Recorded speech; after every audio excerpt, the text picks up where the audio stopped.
तो दोस्तों देर रात भारत की तरफ से पाकिस्तान के 9 अलग अलग ठिकानों को निशाना बनाया गया है। भारत के इस हमले को लेकर हमारी सेना की तरफ से एक प्रेस ब्रीफिंग भी दी गई है और इस ब्रीफिंग के दौरान भारत की तरफ से ये बात बताई गई है कि हमने पाकिस्तान के उन 9 टारगेट को हिट किया है जहां पर पाकिस्तान की तरफ से अपने जिहादियों को ट्रेनिंग दी जाती थी। जितने भी टारगेट भारत की तरफ से पाकिस्तान के अंदर हिट किए गए हैं वो सभी वो टारगेट हैं जहां से भारत के ऊपर पहले हमले कराए गए थे। भारत ने अपनी इस स्ट्राइक के दौरान मौलाना मसूद अजहर के उस ठिकाने को भी निशाना बनाया है जहां पर ये जिहादियों को पाला करते थे और इस भारत की स्ट्राइक के दौरान मसूद अजहर के परिवार के 14 लोगों की जान चली गई है और इस घटना के हो जाने के बाद मसूद अजहर की तरफ से एक स्टेटमेंट दी गई है और इस स्टेटमेंट में मसूद अजहर की तरफ से बात बोली गई है कि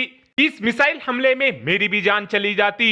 साथ में भारत की तरफ से लश्कर ताइबा के भी बहुत से ठिकानों को निशाना बनाया गया है। लेकिन आपको बता दें कि इस समय पाकिस्तान की मीडिया पूरी तरीके से गांजा फूंक कर बैठी हुई है क्योंकि इनकी तरफ से ये बात क्लेम की जा रही है कि हमने भारत के 5 फाइटर जेट को मारकर गिरा दिया है। लेकिन आप खुद ही सोचकर देखिए कि पहले तो पाकिस्तान की तरफ से ये बात बोली जा रही थी कि भारतीय फाइटर जेट हमारी सीमा को क्रॉस कर नहीं आए हैं, बल्कि भारत ने अपनी सीमा में रहते हुए ही अपने फाइटर जेट की मदद से हमारे ऊपर हमला किया है। और अब इनकी तरफ से ये बात क्लेम की जा रही है कि हमने भारत के 5 फाइटर जेट को मारकर गिरा दिया है, लेकिन ये बात पूरी तरीके से झूठ है। पाकिस्तान की तरफ से केवल अपनी इज्जत को बचाने की कोशिश की जा रही है। पाकिस्तान की तरफ से सबूत के तौर पर जो वीडियो और फोटोग्राफ दिखाए जा रहे हैं वो 4-4 साल पुराने दिखाए जा रहे हैं। इसके उलट एक्चुअल में हुआ कुछ ऐसा है कि भारत के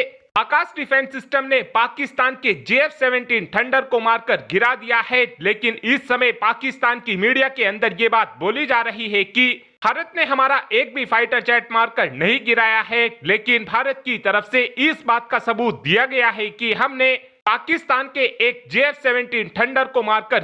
गिराया है। साथ में इस समय पाकिस्तान की तरफ से ये भी फेक न्यूज फैलाई जा रही है कि भारतीय सेना ने सरेंडर कर दिया है और इन्होंने अपना सफेद झंडा लहरा दिया है, जबकि ऐसा कुछ भी नहीं है। भारत की तरफ से तो पहले ही पाकिस्तान को ये बात साफ साफ बोल दी गई है कि हमने तुम्हारे आतंकी ठिकानों को निशाना बनाया है। इसके अलावा अगर तुमने जवाबी कार्रवाई में हमारी सेना के ऊपर हमला करने के बारे में जरा भी सोचा तो इस बात का तुमको मुंह तोड़ जवाब दिया जाएगा। साथ में पाकिस्तान की तरफ से ये भी फेक न्यूज फैलाई जा रही है कि भारत ने ये बात मान ली है कि भारत के 3 फाइटर जेट को मारकर गिरा दिया गया है। लेकिन पता नहीं पाकिस्तान की मीडिया कौन से सस्ते नशे कर बैठी हुई है जो बेफालतू में इस तरीके के बयानबाजी कर रही है। इस समय पाकिस्तान की तरफ से केवल अपनी जनता को बेवकूफ बनाने की कोशिश की जा रही है। इस बात का प्रूफ हमको देखने को भी मिल रहा है क्योंकि पाकिस्तान के बहुत से लोगों की तरफ से खुद ही ये बात बोली जा रही है कि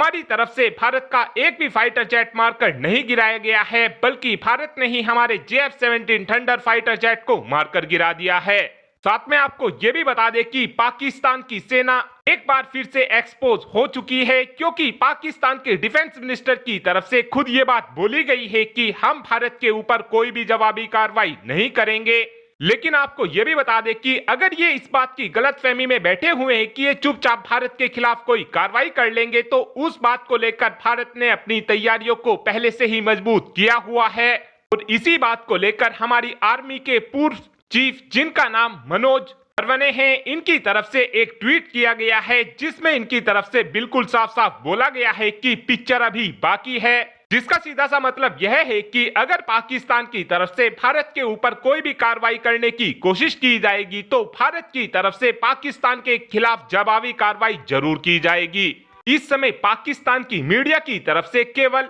जबानी जंग की जा रही है, इसके अलावा पाकिस्तान की सेना के बस्ता कुछ भी नहीं है।